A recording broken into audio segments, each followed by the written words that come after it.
Thank you. It's when you start to look back on your life, been to a few places and seen a few things, and hopefully I can share some things with you today. I guess how I got interested in working with boards, one part of it was when I was a senior pastor of Reedy Creek Baptist Church. We had Hillcrest Christian College, which I'd been a part of since its inception. And if any of you were around in those days, the mid-'80s, you'll know what Christian schooling was like. 40 kids out the back hall, and they bought a bus. That was a big milestone, but it was not a great bus, so they asked me to pray for the bus. I think we had to have more faith in those days, and that wasn't great, but thankfully all went well. And so I was senior pastor there until about 18 years ago. Then I went through burnout, and I've written some work on that, and I've worked with principals on that as well. Then I thought, well, I really want to do consulting work, team building, staff development. So I do that with independent schools and boards, and I also teach at the Bond University. But my interest in boards came from two things. One, I enjoyed being on a school board, and while I was senior pastor, I had the privilege to be on that school board, and I liked it. One of the reasons I liked it was the ability to make decisions in a school board is very different to a General Baptist church, which is very bogged down in what Mrs. So-and-so is going to think in the back row, whereas the board was efficient. I work, for those who may know him, Keith Francis. Keith Francis and I work really closely, tremendous guy. And, we talk a lot about the chairman and principal relationship, but I also think the senior pastor and principal relationships really important as well, and we always kept that. So I actually, when I stopped being in ministry, I actually missed the board. Then I did my PhD, and the specific was looking at what's it like to become a principal in those first 2 years of an independent school. And I can summarize the 4 years of research very, very quickly. What's it like to become a principal of an independent school? It's very, very, very, very, very, very, very difficult, but it's also very, very, very, very, very, very rewarding. So I could have just written that down and not spent 4 years on it. But one thing I did notice is, and I probably knew this, but in seeing it as I followed these principals through their first 2 years, was the impact, either positive or negative, that their school board and their relationship with the board chairman could have on them. Now, thankfully, most of them had good relationships, but for the one or two that struggled, it really did knock their confidence, and particularly in a time when they're trying to gain their confidence as a new principal. And so I thought, I'd like to do some work with boards. So what I do with boards, particularly in New South Wales, because it's NESA accredited, is take boards through a process called StrengthsFinder. If you've ever heard of StrengthsFinder, where each person does their own assessment, identifies their top 10 strengths. I then do a 1-hour coaching session with them with the view of helping board members to understand what they're bringing to the board. Because sometimes we think what person's bringing is their profession. So a lawyer is bringing his lawyering skills, accountant is accounting, but we can go past that. Actually, what skills and talents do people bring? And I find that we talked about, Alistair was talking about doing something which is a little bit different to business. Well, in this seminar, we sit around the boardroom saying nice things about each other and how much we appreciate these strengths. So it's quite different, but very important for building relationships. So I became interested in it. Now, what I went, it's 10 barriers. It could be 50 or it could be 5. Like, there are so many things that can happen. And I don't want this to be just my thinking. I'd love you to take part.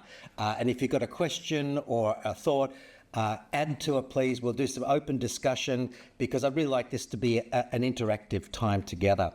So let's get going. So there's the list that I came up with. Just happened to be 10. And they're probably more from my perspective, not necessarily now being on a board, but visiting boards and interacting with them. All right, now the classic is, and we've already heard today, the classic barrier to board effectiveness, or the thing that can hinder it, is when boards cross over from governance to operational issues. Okay, so why is that a concern? We've already talked about it a little bit today, and that would be the most consistent comment I get when I work with boards, that they are trying to work their way on that issue. And it's not easy to get that exactly right. But so why could that be an issue? if boards are crossing over and spending too much time in operational issues? Be indicative of trust, Yep. the lack thereof. That's a big one to say, I need to know more about it because I'm not 100% confident, or I just want to be sure you're doing the right thing. Yeah? I think people join boards because they want to help. They want to be part of it. They might see something that they think, oh, I could help with that. Yep. But it's actually operational, but the intent is to come and help. Yeah, exactly. Yeah. It's lack of clarity on their role. I think so. All these are true, and that's why board training is important, because you can sit down and work through some of these issues. I won't go through these definitions, but basically, as Alastair said, the traditional view looks at board responsible for governance, and the principal and executive are responsible for operation. Now, let's have a look at now. I've been thinking about some of these things a little bit deeper about why does this happen. So first of all, I've got to work out how I'm going to do today, because I have my glasses on to read. I might look at that board instead. Why is this a concern? Number one, the more time that boards spend on operational issues, the less time they're spending on what they're supposed to be doing. Can be interpreted as a lack of confidence in the school principal, can weaponize issues in school, when particularly it comes from the side, goes into the board from an angry parent, and well, it's on. And it also sets precedents, because as soon as boards start dealing with operational matters, then, oh, here's another one for you. So there's some things that make it a concern. Now, why does it happen? Now, someone just said before, there could be a lack of trust in the principal. Another person said lack of awareness of the boundaries and roles. What I've been doing a little bit of thinking about lately is, I think this also happens, and it's not coming from a malicious or negative thing. It's just a natural extension of people's personalities. So I'll show you some data on that. Now, you wouldn't probably be aware of this, but in the Strengths Finder, you have people do their strengths, and they put into 4 categories. So the green area is the operational execution type strengths. The red is the influencing type strengths, influencing people. Blue is relationship, and black is strategic thinking and planning. And so I've been noticing this trend the last couple of years, and this is the board results of the 3 last boards I work with. You notice the green, because green and red is very operational. People on these boards are very operational people. They have operational jobs. Their personalities are wired to be operational, and then we kind of put them in a room and go, don't worry about it. Be governance. I think that's still the way to go, but it's good to realise that sometimes it's nothing malicious or a lack of trust. It's just people who are running their own businesses, or they're practitioners. This is the way they work, and so they're just being themselves. And so that's why I think it's really important to spend time with people going through what does it mean to be on a board, and what does governance mean. Okay, now, before I show you some examples, can you give me any practical examples of an issue that is operational rather than governance is what the board should be doing? Just in general, you've come across any? I've got a couple of examples if we get stuck. Those online can unmute too. Could you just mention? Oh, yeah, sorry. Those online, hello, and please join our discussion if you have any examples. A complaint about, let's say, discipline that hasn't been escalated through the right channels and just gone straight to the board. Okay, all right, so we'll come back to that one. Yep. Anyone else? Money. Green. How many pairs of socks were sold at the uniform store? Unless it's in their 10-year strategic plan to sell a million socks. Yeah, you're right. That's sort of very practical stuff. Anyone else? Best. Anyone online have an example? Okay. Appointment of staff. Appointment of staff, yeah. Oh, wow. And maybe comments about that. Yeah, okay. I've just got 2, which is one we've just heard of. A student faces expulsion for a serious breach. A board member argues that as a Christian school, the response should emphasise grace and restoration and pushes for a different outcome. So what's the crossover there? So basically there's been students going to be expelled, or there's some problem, some disciplinary problem. A board member finds out about it because people talk. And he goes, oh, you've got to change your mind. That's not really what Jesus would have done in the board meeting. So, okay, what's gone wrong there and what should have happened? It should be Steve, I might run a microphone if that's okay, because then those online can hear us as well. Who is speaking? Oh, okay. Yeah. There should be a process to follow with an expulsion or whatever leads up to that point. So if the principal's followed that process or policy, then they should be well within their rights to have done it. And nobody should be able to question it as long as that process has been followed. And the board chair, sorry, and adding to that, the board chair should also be aware of that process and the decision before the board meeting as well. Okay. Any other thoughts on that scenario?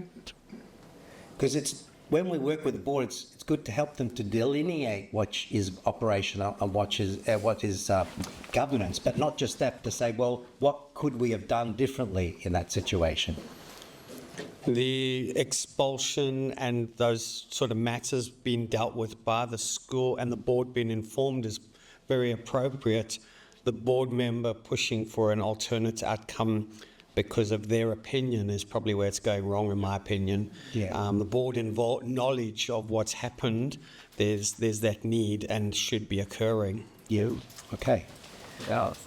Another scenario, a concerned parent. A parent emails a board member saying that the teacher is not presenting a strong enough Christian worldview in class.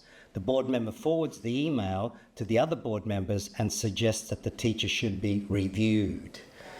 Okay, so, what's gone wrong there and what should have been done? Completely. And I've seen that happen. That's not inconceivable that it happens, especially if someone's really passionate about things and it's going against their grain. That really can happen. Yeah. I'll pass the microphone on to Gavin, but for those online, just unmute if you want to jump in, okay, because you're part of the conversation too.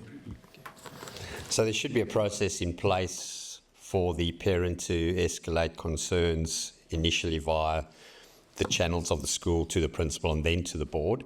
I think in that case, it would be good for the board chair to have a conversation with the principal initially, but yeah, it's a personal matter but needs to be dealt with. Yeah. Anyone else have a thought on that? I love talking. The board is the champion of Christian worldview in the school, and they're there to make sure that we don't have mission drift. So they've got a really important role in that. Yep. But dealing with the specific parent and teacher is not where they function in that guardianship. It's at a different place, a different level. And once again, I think training and education. I remember when Keith started at our church, our school and church, I said in the announcements, please don't go up to Keith with school issues. He's trying to come to church to worship God, and this is not a quick way to get an appointment.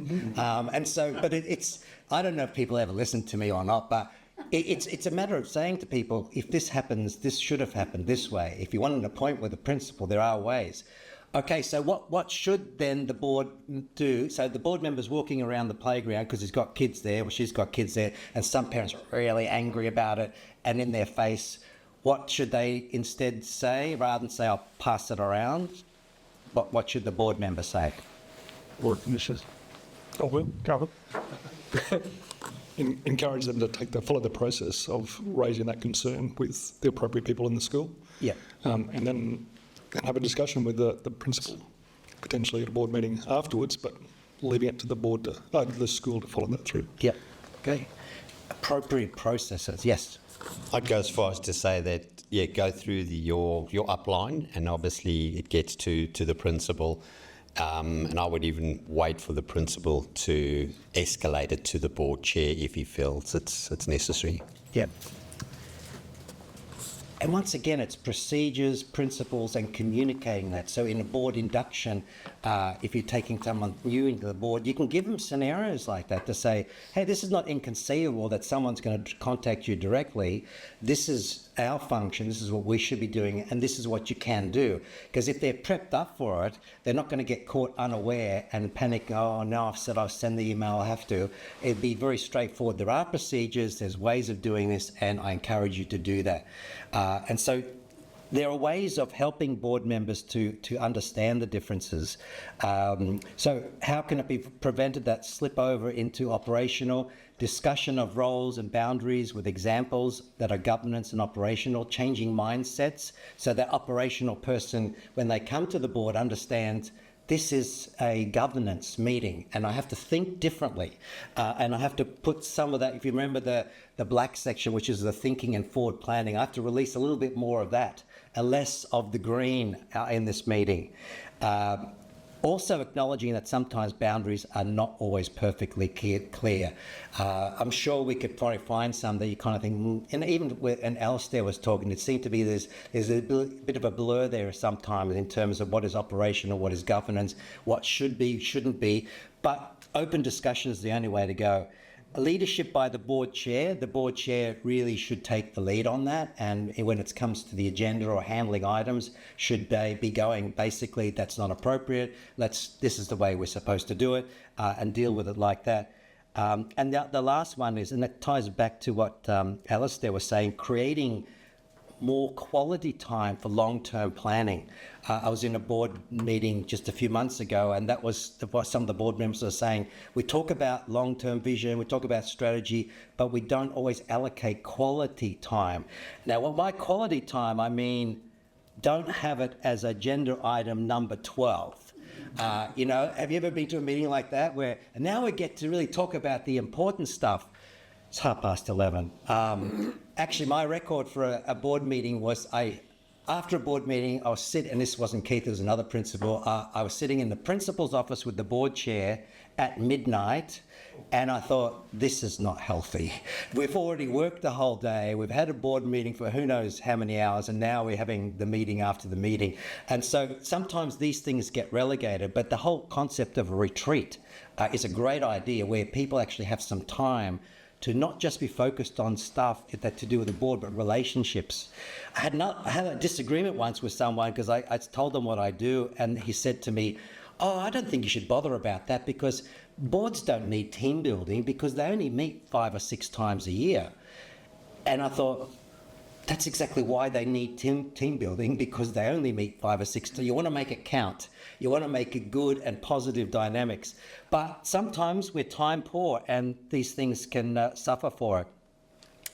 Okay, the next one that comes up, and someone's already mentioned it today, is mission drift. And mission drift can occur in boards. Why? Well, it's hard to, I don't want to name examples.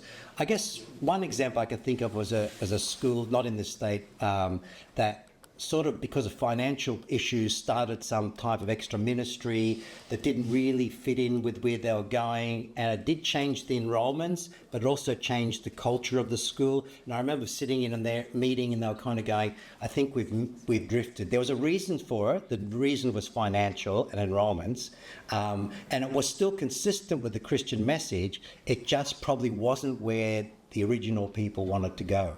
Anyone have an example of mission drift? And again, online, just unmute and speak if you want, but yeah, anyone want to share? Okay. What would be an example of a mission drift? Because we talk about it a lot, but what does it look like? Changing priorities. So changing priorities. Yeah. Instead of sticking to what was the accepted and actions that would lead to the mission and vision being realised, drifting just slightly so that we're not actually achieving the mission and the vision. Yeah. Yep. If you're thinking about being a school leader, perhaps trying to run your own agenda, although you're enabled to lead, rather than being a good steward of the mission of the place that you're actually a part of for that season. Yeah. Anyone else? And also, please, for online participants, please, we love to hear from you. The direction of the school shifts away from its original purpose. Yep. Definitely. And mission drift can be very subtle. And I'll give you an example. So everyone, please stand, including those. I won't be able to check on those online people. And what I'd like you to do when I count to three, okay? When I count to three, I want you to point in the direction of north, but don't cheat and look at anyone else. 1, 2, 3. All right. Okay. I think according to the river, wouldn't it be that way? I don't know. Yes? You've got to find out. We'll find out. Come on. Now, sometimes people point upwards, which I've never understood that. But just look at the different directions that we're all heading in. Okay, you can sit down now.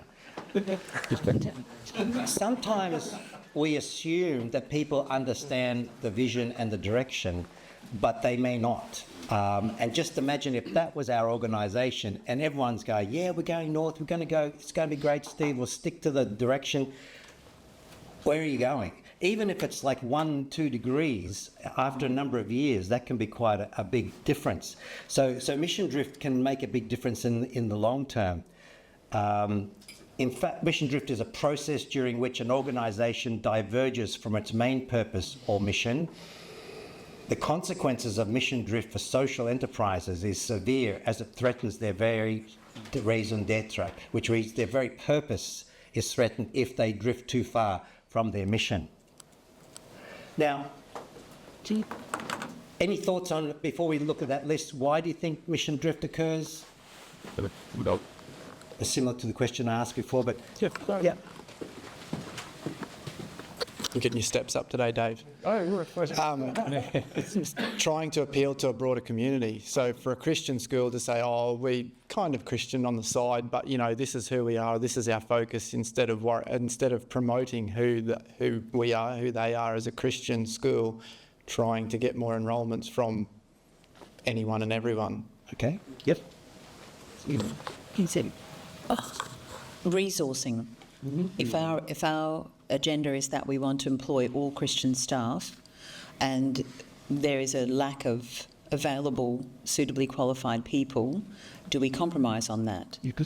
Okay, it's only a sports coach. Does that matter? It's only an instrumental tutor. Does that matter? Those are the conversations we're currently having. Yeah, very real. And I do remember, Keith used to say, the Lord will provide when we had a staffing issue, and that happened. So, but then again, as schools are getting larger and qualified pools of people, it's not just an easy problem to solve. Definitely not. I was going to say people pleasing, Yeah, people pleasing. trying to make everyone happy. Yeah. Another one over here. We probably should do it. Sorry, we should probably do one slide. Let's go. I didn't get a run in this morning, so this is all right. Yeah, I was just thinking a little bit about the curriculum pressure, the Australian curriculum, and the time constraints. Are we willing to compromise on, you know, what we're teaching, how we're teaching, why we're teaching, so that curriculum, teaching and learning perspective can be compromised? Yeah, definitely.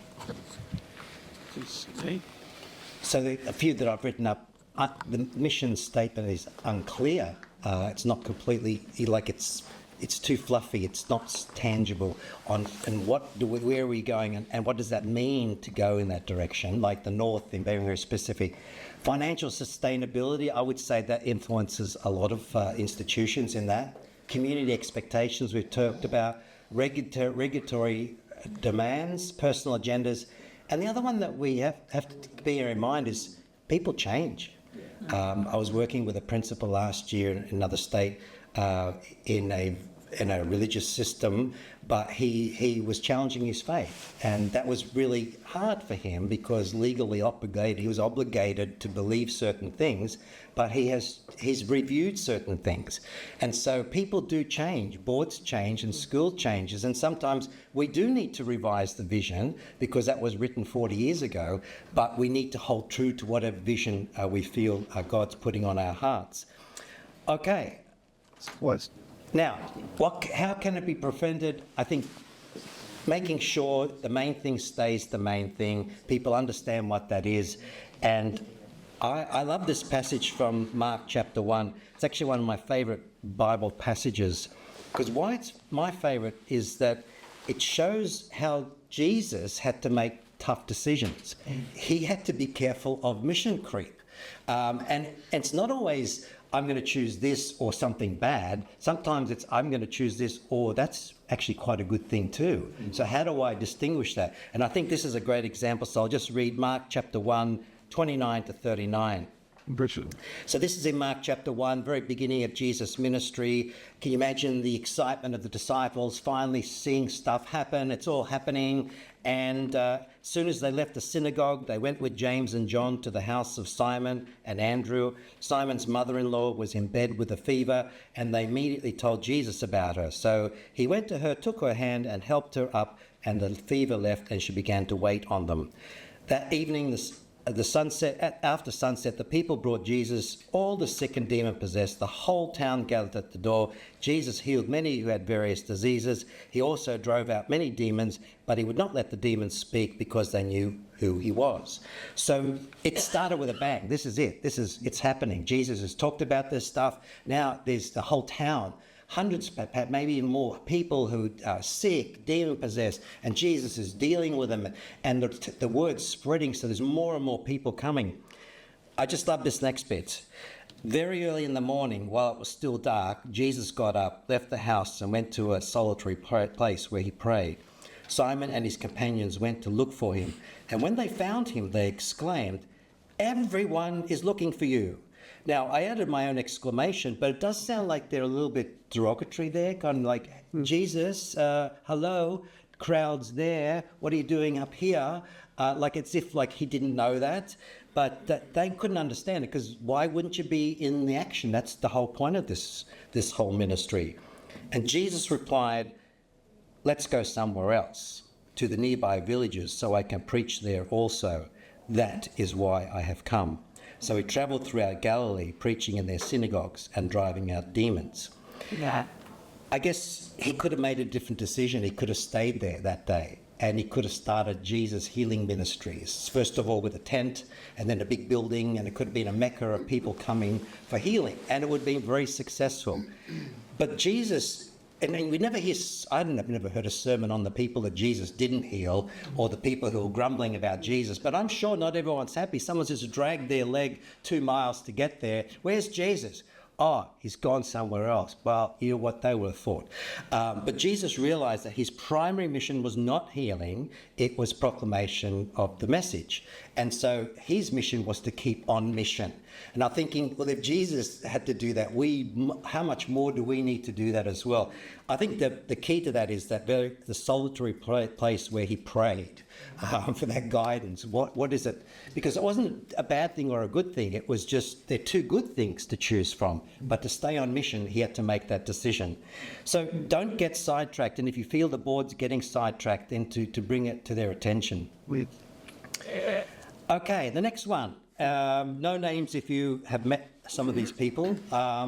They don't usually wear uniforms to board meetings. They come in civvies. To be honest, big egos, I've come across this more in more older, more established traditional schools.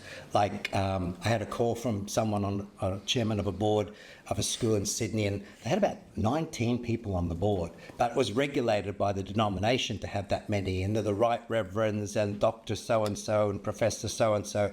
I find this more in that type of context, because these people are very prominent people, but sometimes they can bring their ego into the situation and try to dominate or have their own agendas.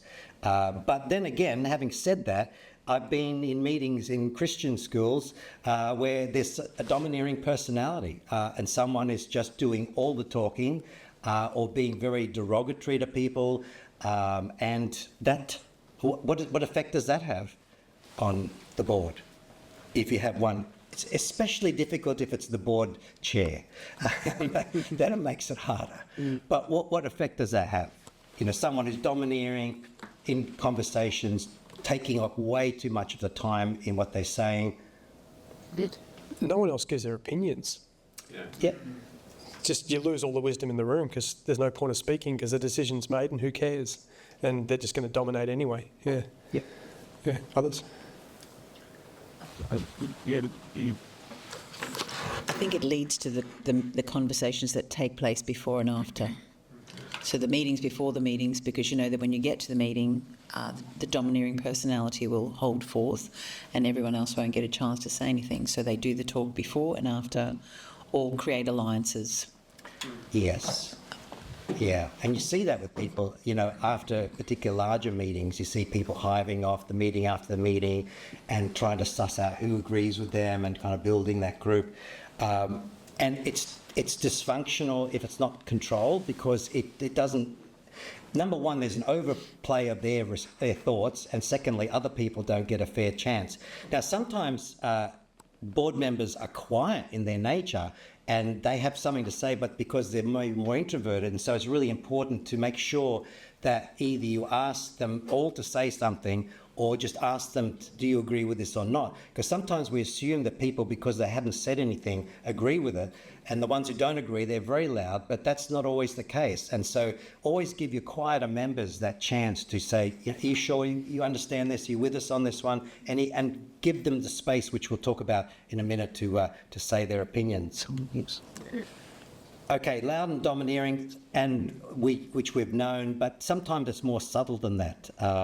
One article about boards said, in fact, such behaviour is rarely overt and dramatic, such as raised voices, direct threats, personal defensiveness, or sullen silence. Rather, it plays out more subtly through furtive glances, vague innuendo, closed questioning, quiet acquiescence, intellectual game playing, awkward standoffs, and silent withdrawals. Doesn't sound like a lot of fun to me. Then we've got to take it seriously. There could be people on a board who actually have serious personality issues. As I look back on being a pastor, I think what we, as a church, probably didn't deal with people who are seriously dysfunctional very well, because we want to be nice. We want to be loving and kind and embrace everyone. But there's also a role for identifying and working with people who are actually toxic. The toxic triad, I hope you have none of these in your boards. The Machiavellianism is the person who's that behind the scenes kind of manipulator and kind of making alliances and deals with people.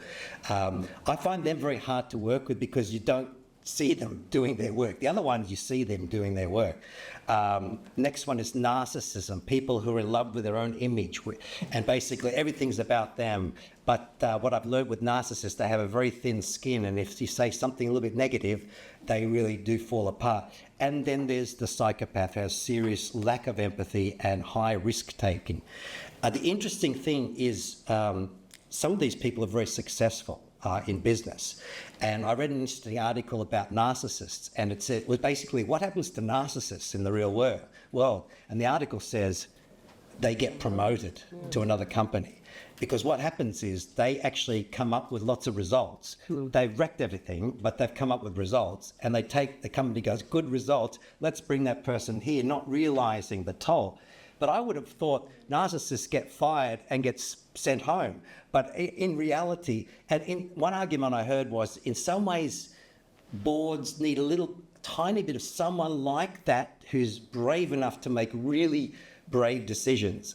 And there's a little bit of truth in that. If we're all just being comfortable and nice, we do need someone who's prepared to kind of go a little bit further, but certainly not when it becomes dysfunctional. What do we do about it? First of all, we need to address it. Obviously, the board chair needs to address it. That's the whole role of having difficult conversations. Not easy. These things are not easy. That's why we avoid them sometimes. But what I've learned, the more we annoy things, the more they can happen. Doing some work in difficult conversations. The one thing I've learned about difficult conversations is what's called a tipping point. So I'm annoyed with someone, they're annoying me, and I get angrier and angrier and angrier. And the tipping point is when I decide to do something about it. But usually I've waited too long and I'm too angry. So a lady by the name of Britt Andrietta has some great material on this. She suggests that you put your tipping point early. So if the person has done something 3 times, it's time to say something. Why wait till the 60th time? So basically, we need to address these, and the board members need to realise that the board's health is their responsibility, not just the board chair's responsibility. It's a group effort, and in high-performing teams, it's called mutual peer accountability, where people feel free to challenge each other because they feel safe and they feel protected. So therefore, if some board member is acting out of place, they will address that. Okay, and it doesn't hurt to remind you. Question: what if it is the chair that is displaying this stuff? Well, maybe I skipped over that. Stop intimidating me. It's not Adam next to. Well, some board chairs are very much into being a board chair, and therefore they are the difficult person. All right, that's a good scenario to talk about. What do you think what should happen in a board if that happens? And the board chair's the problem. This is especially catastrophic if it's a younger principal as well. Yeah, definitely. Yeah. Who wants to jump in? A brave board member. One would hope a brave board member would have that conversation with the board chair, maybe off campus and in a private conversation, and depending on what happens there, that would lead to the next step, I presume. Yeah. It's not an easy one to answer that question. Any other ideas? I'm open to suggestions and experiences. Always tricky, because often if the board chair has a narcissism or ego space, they have established power structures around them. And so you speak into it, they're going to push back pretty strongly. I think there's a space of prayer and discernment is actually really, really important, because actually God is the one who's sovereign over all things. And how do you step into that space? But it's hard. It's really, really hard. Okay, the question is the principal's job. If there's a good relationship? Well, I think if there's a good relationship, even if there isn't a good relationship, I think if you're in a close contact with someone and we care about them and we want to do the right thing, we will be open with them. That's hard for principals because there's an expression that the principal is the only employee of the board. So, you're the only one employed and you're talking to the person who technically leads the team. But I think it would probably more so come from the board. But I don't know. I don't know how boards do that. I think they tend to just let it go. That's what I've experienced until it really blows up. People resign, people move on.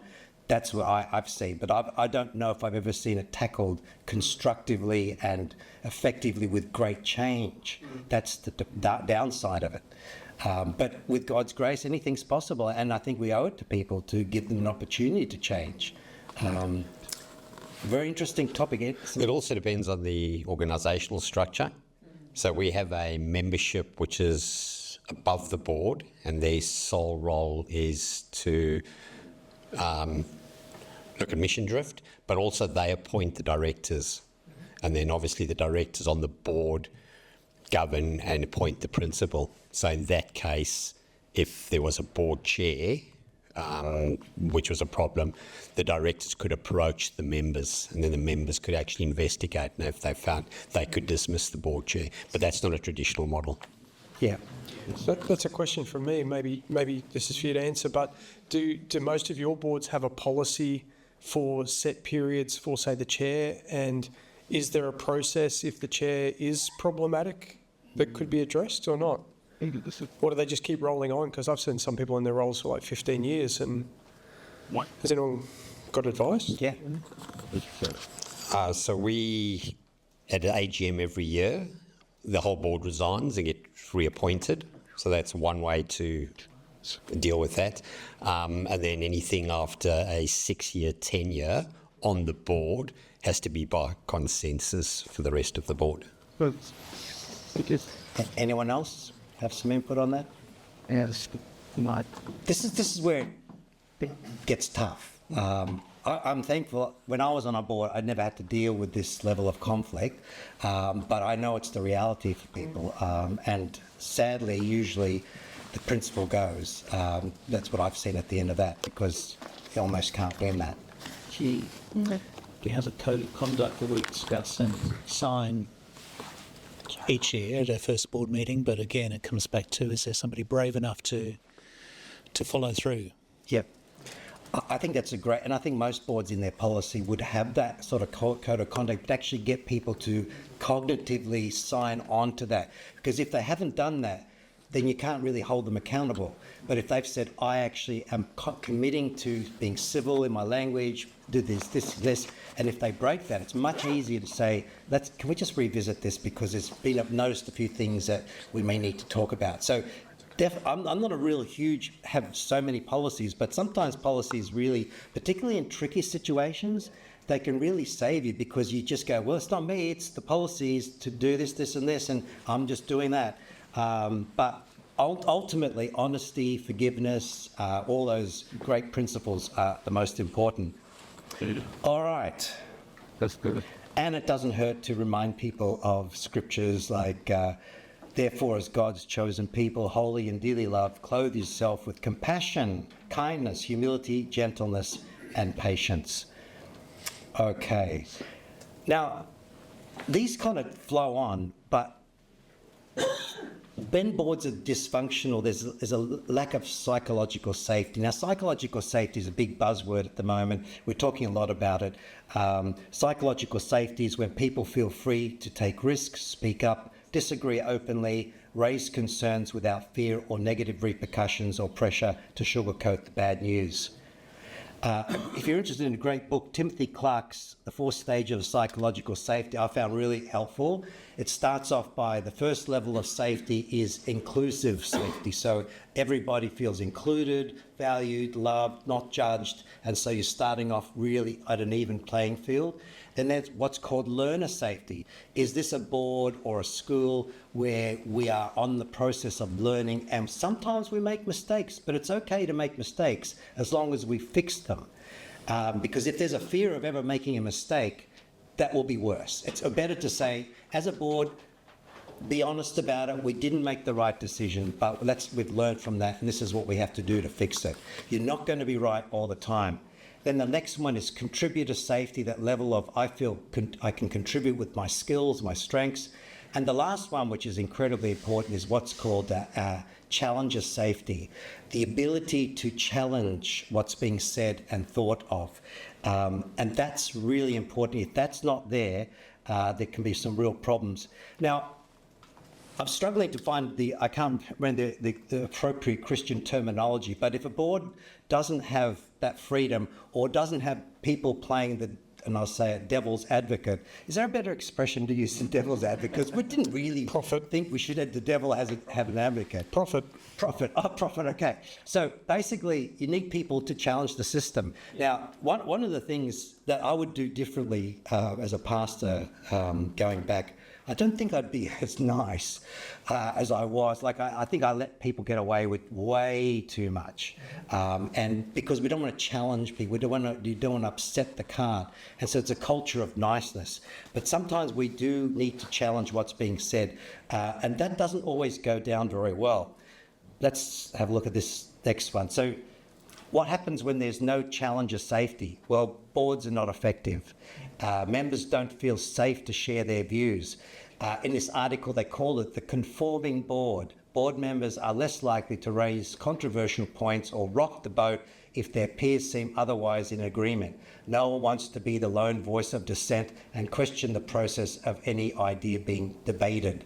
So there are times where people just don't, and I've talked to board members who've said that to me. They said, look, I just haven't been on the board long enough, or I don't know enough, but I just don't feel free to challenge it. I don't feel free to argue with things. Mistakes are made and organisations can falter. An example of lack of challenger safety was a company called Nokia. let me read this out. By the late 2000s, Nokia still dominated global mobile phones, but internally there was a growing awareness that its software platform Symbian was falling behind competitors like Apple and Google's Android ecosystems. Engineers and middle managers reportedly knew this, but there were some patterns involved in Nokia, and we've got to be careful these patterns don't become us, because Nokia went down the tubes after this. The biggest one was a fear of speaking up. Employees hesitated to raise concerns or challenges to senior leaders. Bad news was softened, delayed, or filtered. Pressure from leadership. Senior executives were described as highly demanding and at times intimidating. This created a climate where people focused on pleasing upwards rather than surface reality. Optimism bias in reporting. Everything's good. Silence in... This reminds me of what's happening in politics parts of the world today. Silence in critical moments. When strategic decisions are being made, dissenting voices were either absent or muted. And so what happened was that dysfunctional lack of challenger safety led to Nokia's demise. And they really went from high number of shares right down to the bottom. And that can also lead to groupthink, which is basically when the team minimises dissent and has that sense of cohesion, but are making a mistake. Steve, could I add one point? Yeah, sure. Please add it whenever you want to. Yeah, I was just going to say, as educators, we've probably all used like Edward de Bono's 6 hats or something like that. Those kind of tools are brilliant because you're actually giving the board different modes to adopt of blue sky thinking or the kind of critical posture, or to actually say these are all postures that we need, and it's not a single person always carries it. And even to get people to adopt a certain posture can give freedom for the board to not get stuck in a cognitive bias. Yeah, definitely. And this, I think this goes for, churches as well. Sometimes there's just that pressure for people to conform. So where does the dissenter go to talk about things? And sometimes we need to be open, have dialogue with people who are not seeing things our way. They may not be right, they may be right, but we need to respect views and encourage people to think outside the box. Okay, I'm not going to spend too much time on this one, but one of the other things I've noticed where boards can lose their effectiveness is when they're not picking up on breaches of conduct. And we've talked about this a little bit. But when there's been I think the one that comes to mind is breaking confidence. Sometimes that's kind of overlooked a bit, and they told that person, but it shouldn't be overlooked. It's a breach of confidence. It's a legal thing. And the governance issues are really important. But what we tend to do sometimes is just kind of gloss over it or hope that it doesn't happen again. Now, we'll spend a bit of time on this, and I'd like this to be helpful for you, so I've got a handout in a moment to distribute. Unhealthy conflict. Unhealthy conflict. Now, one of the surprises I had in becoming a pastor was just how much conflict there was in a church. Was I being naive and idealistic, thinking we love each other, forgive each other? I just thought about it. And in Christian schools, I was sitting with a principal in Victoria last year, and he was a seasoned principal. He'd been around for a long time, but he just said, Steve, I just cannot believe how much conflict there is in this school. And he'd seen things. And it really made me think about why that is. And there's a number of reasons that could be. One is schools and churches are what's called noble purpose organisations. They exist for a noble purpose. And often they have more conflict than not noble purpose, because people who would join them are very passionate. They're very ideologically solid on what they believe in. So therefore that can lead to frictions. 3 sources of conflict are the tasks, personalities and structures. Structures in schools, even on the board, can cause conflict. Now, this may come as an interesting one, but one of the strengths in Clifton's strengths is a strength called belief. Now, belief are people, let me read the definition, have certain core values that are unchanging. Out of these values emerge a defined purpose for life. What I've found consistently in Christian schools and on boards, that this is highly represented. makes a lot of sense, doesn't it? That makes sense. I'm not just going to this Christian school, but I really want to make a difference. I want to make a difference and do the right thing. And so it's not surprising. Now, you think to yourself, what could go wrong if there's a high level of belief? What do you think can go wrong? And beliefs. Sorry? Beliefs. Beliefs slightly differ. Anything else? Lack of open-mindedness and a dogged... Sorry. A lack of open-mindedness and a dogged belief in that I'm the only one who's right. Yeah. And I've worked with school leadership teams where they were high in belief, and that was the cause of their conflict. Because while they agreed on what they believed in, that was fine. But if they had a specific issue that they didn't agree on, they got a bit stubborn about it. And so it's funny how something can be so positive, and that's what I always say with strengths, that they're positive, but they can have a downside as well. Any other reasons why you think there is, and you've noticed high level of conflict, like your school will have this?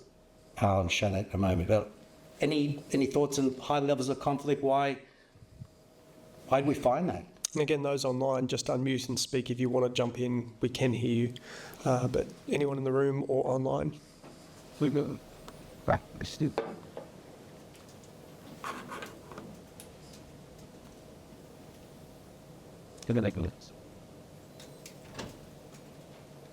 think another reason is you're dealing with two precious things, their kids and their money.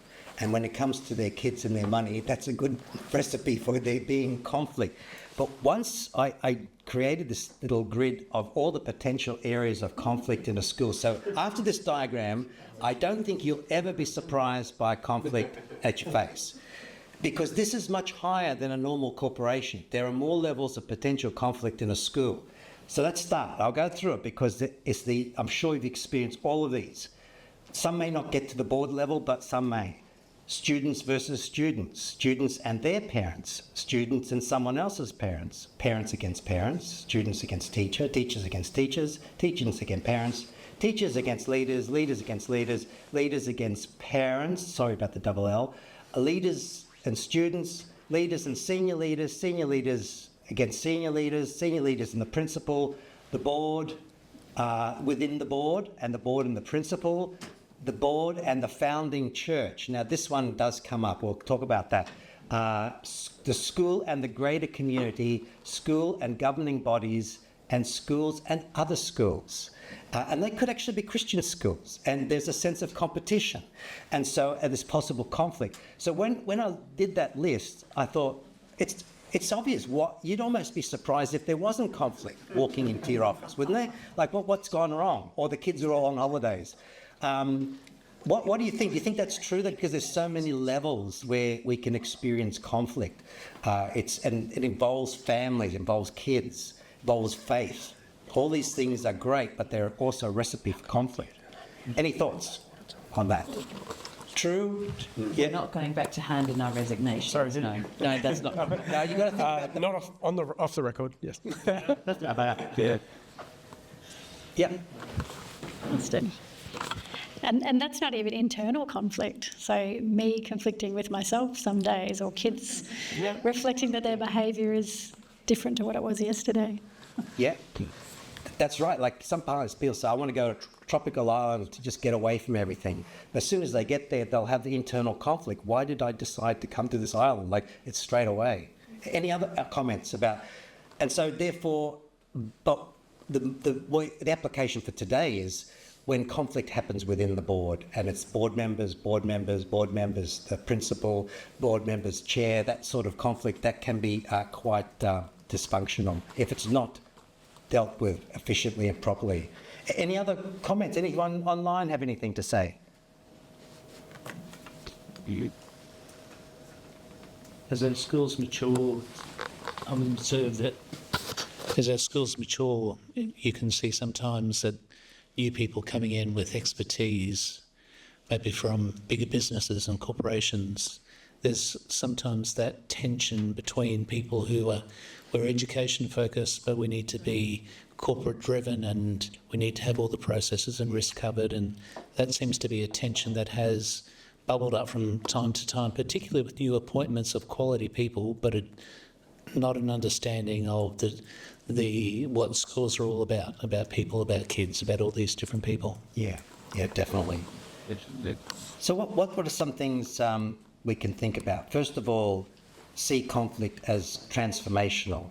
Let me read this out. Conflict transformation refers to those critical moments in disputes where parties reach new understanding of issues and relationships or social situation. It differs from resolution-based approaches in moving beyond episodes, immediate problems, to addressing broad context, bigger picture of relationships, identity concerns. And so basically having a more positive view of conflict, to say conflict can be a really healthy thing. I can learn something, they can learn something, let's do this together, as long as we discuss it and we work through it. Conflict in the New Testament, so when we think about schools and churches, well, it's nothing new. People have always been people, and I don't have to read the verses in the Bible about conflict. It was there right from day one. So we shouldn't be surprised by it. Look at it as an opportunity, but the main lesson is to deal with it. Because when conflict becomes entrenched, what's that verse where a bitter root defiles many? Like, that concept is that if something's entrenched, it will actually spread out and have a great negative effect. All right. So a little bit of something you can actually apply, and I do this with boards, not necessarily if they're having problems in conflict. I would approach it a little bit differently, but to help them to work through their conflict styles, because we all have what we call conflict styles, ways that we deal with conflict. We all, in marriages, have our own conflict styles with our partners, the way we deal with conflict. Boards have their own conflict styles, the way that they deal with conflict, the patterns that they fall into. And this is a really transferable concept, which I hope that you'll find helpful. Let me explain it first and then get you to have some time to think about it. Wait. All right, has everyone got one of those? Now, for those who are online, have you got did you email it to them, Ethan? They can access it through the app. You can access it through the app. All right, now, I think concepts that are easily transferable. So you could sit down with a team of people, your executive, and just do this as an example, and I think it has merit into it. So it's a Thomas Kilmann model of conflict, and basically there's two axes. There's the axis of assertiveness, which is how much I'm prepared to push my agenda. So very assertive is I'm pushing it strong, unassertive is I'll back right off. Then on the bottom axis is cooperativeness, how much I'm prepared to cooperate with you in this. Either I hold back or I'm really in it. And then the model basically says there's 5 types of conflict style. The theory is that we tend to use 1 or 2 more than the others, but as leaders, we should use all 5 when appropriate. So it's not like one's better than the other, but they all have advantages and disadvantages. So let's have a look at this, because this is something, if your board is, even preventatively, like if you're doing a retreat, why not do a little bit of stuff on conflict prevention before it becomes a problem? So if you notice, the first one on the top left is someone who is assertive and cooperative. And that person is basically in the extreme. It's my way or the highway. So I'm going to push my agenda. I'm not really cooperative with you. Are there any advantages of that style? There must be, because it's on there as a positive style. Any advantages? Get things done. Get stuff done. Sometimes policy just dictates, like, this is the decision we have to do. Sorry, Ross. Yeah. Just one more. Sometimes there's decisions that are made for reasons that you can't compromise on, policy, legal matters, things, So this is just how it has to be. Sorry. Yep. In emergency situations, you have to be more directive. So there are times where this approach is very valid. I'll never forget, once I was doing a seminar on this, and I explained what competing was, and the principal was the principal and his executive, and the principal goes in the back of the room, that's me, like he'd won something. And everyone just rolled their eyes and they go, yep, that's you. And that was his primary style, of that kind of autocratic and bossy. No one in this room or associated with your schools, by the way, just clear that up. What's the downside of that style, if that's what you use in conflict and decision making? What's the downside of it? Leaning on competing as a style of conflict resolution. Go on, Sorry. You might as well speak. Well, you don't get a full picture. You know, you're relying on your decision, your ideas, your thinking. You're not hearing from others, which may have very valid things, and you might be missing an important truth. Definitely. Yep. And also shuts people down. With people like that, I tend to back off a little bit because almost what's the point?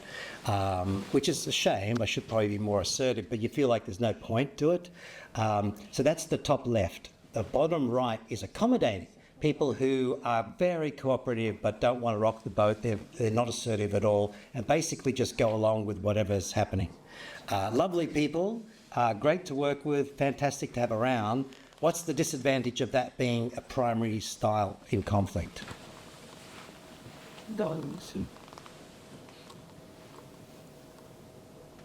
We don't get you don't get that element of iron sharpening iron. You don't get that correct level of challenge that actually brings about improvement. Yeah. So it's lovely relational, lovely kumbaya, but no, but the potential is you lose out the sharpening and the productivity side. Yep. And potentially that things don't get addressed, and that leads to more conflict. That's right. And so sweep it under the carpet, don't want any trouble, but eventually it comes back to bite us. So, yeah. Then there are people who are more avoiding, who are uncooperative and unassertive. So you've arranged for a meeting with a husband and wife having problems and they want to talk about their son. One of them doesn't turn up. They're just avoiding the whole situation. The downside of that is you can't do much with avoiding because they're not there. But on the other hand, and you would do this in your roles, whether a principal board member or whatever you do, there are certain things we just have to avoid and not take up seriously, just have to let it go, but know when to stand in. Because if we took up every issue with every student, then we'd probably go mad. We need to know when to back off. Then at the top right is collaborating, where we are strong in our agenda and also strong in our cooperativeness. So we call this win-win, where we take each other seriously, but I'm also taking my agenda seriously. And that's what we try to encourage leaders, board members to do, to work collaboratively. Doesn't mean you have to back down. It just means be what you are, believe what you believe, but be respectful and work cooperatively. And then a little bit down from that is compromise, is when, because collaborating doesn't always work because you need two people to collaborate. So if you don't have the two people in it, you're not going to necessarily collaborate. And then compromise, which is one step down from that. So any questions about that? Because I'm going to ask you to do some reflection and then share in your groups in a moment. Any questions? And that's just a very simple framework for conflict styles. That the big questions are, do you relate to one or two of those more than others? How's that working for you? What would you like to do differently in conflict? Now, you can actually go online, pay some $30 or something and do this survey. I think most of us kind of know it intuitively, but when I did this survey, I can't remember what the order was, but I'm a avoider collaborator. So I avoid conflict for a long time, and then it reaches a point that I take it really seriously. So, for example, that can be a little bit confusing for people because I seem like a really happy-go-lucky, relaxed sort of person. But I say it to my students at uni. I said, I'm going to be happy and relaxed and lots of fun to be with unless you cheat and lie. Then I'd become very serious. So I say it to them. So why wait till they do it? So basically, that's me. I kind of avoid conflict. But when I know I have to do it, I am quite strong and try to do it as professionally as possible. So what I'd like you to do is think about, do you think there are two styles that you lean on more than the others? And how's that working for you? And once we've done that, so just take a few minutes to do that. And then once we've taken a few minutes, we'll get the online people into one room. Can we put them into one room? This will be our only breakout, so we have to do this once. And for everyone, hopefully, to share your answers. And particularly that last question, what is it that you would like to do differently in conflict? For me, I don't like complaining about things. So I do the really wussy thing. I used to ask my wife to complain. Maybe I'm not the only one who does that. But I just don't want trouble. But in the last 2 weeks, I've made 2 complaints. And so I've been working on that, which is unlike me, but there's fair is fair. Sometimes you just have to say to an organisation or whatever, this is not right. So you can work on some of these areas as well. Okay, I'll stop talking, take a few minutes, think about it, write some stuff, and then share it with your group. Oh, no, Miriam, we've been enjoying eavesdropping. Yeah, no, that was good. And actually, it's a perfect lead-in because we were just saying we would hate to lose the blessing of Chris, Helen and Miriam with your online contributions. So in terms of styles, we're not going to avoid. We're going to start with you sharing something. So I'll pass back to Steve. Thank you. Yeah. Any observations from looking at those, or anyone want to share their style? Just maybe one person from the group. Happy to share? Oh, me? Okay. I think we decided on we were collaborative and compromising and accommodating. Very collegial groups of people. We have my particular board. We're very small. There's only 4 directors, the principal and myself, and we are very deliberate about our connections, building good relationships and working well together. Yeah. And in saying that, our directors are also not afraid to speak their mind. If they're very passionate about something, they do state that. And they know they can say it. It's a confidential environment. They can be themselves, speak their mind, and everyone will listen. Okay. And take note of that, and we will work with that. Fantastic. Yeah. Sounds great. Thank you. Let's maybe one person from each table just to share a thought or something about that, or just something about conflict. We'll start over there. Not much time to think about there. What was the question again? The question is, if you feel comfortable, you could share your style, or you could just share some comment from that discussion. Sure. Insight. I think Will and I were similar in the 2, or maybe similar in the 2 that we wrote, somewhere all around the avoiding until we can't, and then I'm probably more in the compromising space. Okay. Yeah, I agree. All right. But one person from this table, just a brief comment. Just the style to the situation, depending on whether it's an issue or a personality. Okay, and that's the point. The point is we may have personal preferences, but each of those styles has its place. Someone from here want to share anything? Here he's talked a lot.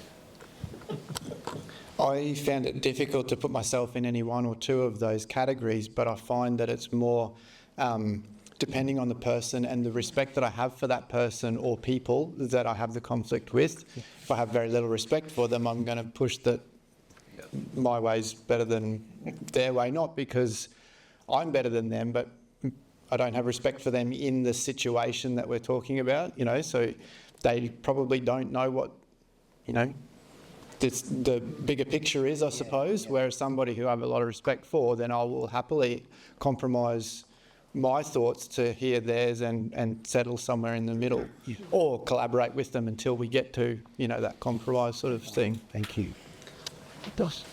Steve, can I just make an observation? I think all of these, as you're saying, all of these are useful in certain contexts. What I've found is the hardest thing is when a conflict ends in someone taking offence or a breakdown of relationship or unforgiveness, and that offence is to me, that's the more challenging part. It becomes more challenging than the actual reason for the conflict or the process of dealing with that conflict if it results in offence and unforgiveness. Yep. Most difficult dynamic I've been on a board which blew apart was someone who, I guess they'd weaponised the top on the right and the top on the the top on the left and the bottom on the left. It wasn't just confront or Avoid. Yeah, it wasn't just compete and then avoid. It was dominate and then retreat, and it was a character issue, and it blew the whole board up. Because they'd basically fight until they felt like the board wasn't with them, and then they'd disappear. Yeah. It was really bad. And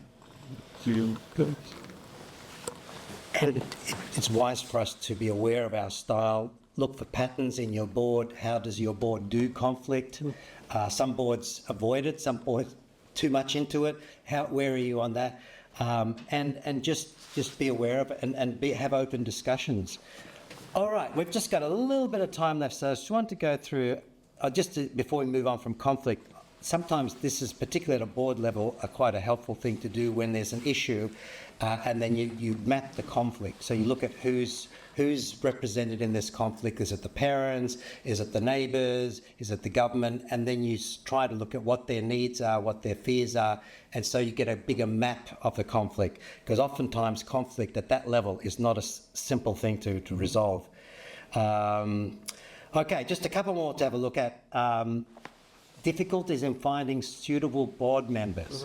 One of the issues has been that as schools, particularly those planted by churches, have grown, sometimes the churches haven't grown, and therefore the pool of people who are qualified to work on a board, which is a demanding job, it's how demanding it is, becomes smaller. So consequently, people have looked outside their spheres, but that can be a problem. And I think it's something we shouldn't compromise on, because it's such especially the size of schools and the legal responsibilities. Will be good if we have time to come back to that, but let's move on. The pool of which the directors can come from is no longer big enough. And the other thing that can stop getting qualified board members is that qualified people don't want to go on the board, because they know what it's like to be on a board. And they may have had a bad experience, and they kind of go, no more, I'm never doing that. I'm never doing that again. And so you have to do a little bit of wooing and saying, selling the vision, come on board with this, because it's not just that there are people who are not qualified, there's people who are qualified but don't want to do it. Another problem boards struggle with is ineffective communication. I'm working with a board at the moment, and I'm just really frustrated. So I'm just not getting clear answers, and it's just not clear what they want. And so I'm thinking, if I'm getting that feeling, I wonder if that's a pattern in their communication. And that's something boards should be thinking about. How do we as a board communicate to the wider community? What is the message? How do we sell the vision, help principals sell the vision when it's a big project coming up? Second last one is inadequate self-evaluation. Now, in New South Wales, it's a requirement that boards do 4 hours of CPD every year. And I think that's actually, you may not want to do it, but I think it's a good idea, because boards need to be growing and developing, upskilling, but also evaluating themselves. And so that, I know that can be done at a whole bunch of levels, by basically going from the simplest level, who thinks we're doing a good job? All right, we are, to very complicated matrices and assessment tools. But the fact is, a board can't assume that it's doing a good job unless it has some metrics, some support on what supports that, and what are the areas where they're not so strong, and to work on those. And the last one that I'll leave you with, this is a whole workshop in itself, is boards when they don't balance accountability and care for the principal. As I said before, there's that phrase that the school may have 200 employees, but the board only has one. And it has a duty of care to look after that principal, but also to hold that principal to account, as Alistair said, because the operation has been entrusted to them. Sometimes boards get that a little bit out of whack. They're too strong on the accountability and not as great on the care. Sometimes they may be caring and let a bit of accountability go. But just to be aware that both of those things are so important. I think since COVID, boards have become more aware of this, because I used to talk about burnout many years ago, and people kind of listened to it, they kind of, whatever. But I think after COVID, people start to really go, oh yeah, I know what that is. I've seen someone have that. And what I do in that seminar with boards after we do the strengths is I ask the principal to share from their heart, if they're comfortable, what are the things that really weigh them down. And sometimes the board members are quite surprised, because principals don't necessarily wear their heart on their sleeves, because they're professionals. They're not going to go to every board meeting and go, oh, woe is me. But it is actually good for them to know some of the pressures. I won't share current research on this, because there's plenty of places to go for that. But one thing I did do about 1.5 years ago was I did a retreat for 25 principals and asked them what were their top pressures. The top pressures characteristically are always workload and staff's mental health of staff and students. Those are the things that usually come to the top. But there's been an interesting change. The greatest challenge was personal well-being, which is the workload. How do I look after myself? But the second one has moved up the list: parental expectations and bad behaviours. Now, that's always been there, but it's moving up. But that's not surprising, because in our society, people's bad behaviours is moving up. People working at Coles are getting assaulted. I don't know if you saw that article released just a few weeks ago about physical assaults on principals. Like, this is all going up. Parents are becoming a little bit more angsty, and they used to be called helicopter parents, where they kind of hover around. But the good thing about helicopter parents were that you could see them hovering around, whereas the new generation of parents have been called fighter pilots, where they're up in the stratosphere, you don't see them coming, they come down very quickly and escalate. And that's a different kettle of fish, because at least the helicopter parents, you could see them. But there's a whole escalation, and the way people are treating teachers and principals. To give you an example, I was at a school in Sydney. It's quite a high fee school, and the teacher was telling me a parent came in with 2 pieces of paper. The 2 pieces of paper were the school fees and kids' grade. And he goes right to the teacher, I'm not going to pay that for that. So entitlement is there. Now, just because it's a Christian school, that doesn't mean that there won't be that sense of entitlement and rude behaviour. But and then staffing, attracting quality staff, maintaining engagement, and moving staff on. Another thing that came out was being pulled in many directions. And the other one was time spent on compliance, legal and administrative matters. We've just got a couple of minutes left. Any of the principals here want to share some, if you're comfortable, what's on the top of your list of things that you find challenging and stressful? No names though, just general principles. So I'm sure you can think of names. Is that kind of reflect where you are, or do you have anything else? I think financial constraints. Okay. So, And definitely the conflict around finances and budgets and the challenges in that space at the moment, fees and all that. Yep. Maybe similar to that, but seeing the rather rapid shift of parents becoming more of a consumer of a product rather than a contributor to a community. Yeah, that's definitely true. Anyone else? So there's a balance there, isn't there? Don't know how to work with a principal that's struggling, but it is a part of the responsibility, accountability and care. So we've reached the end of the list, and that's probably not all there is to talk about. I hope there's just one or two things that you walk away with and think about. But the simplest way to do this with your board is just to ask a few questions. What are we doing well as a board together? What are some areas we need to work on? What can we do about that? Some practicalities. Any type of just stopping and thinking and evaluating has to be a positive thing, and it makes the board more effective. Even if they only meet 5 or 6 times a year, they're going to be worthwhile meetings that have a big consequence. And so we've talked about some of the hassles and the strains, but ultimately I want to end up with the rewards.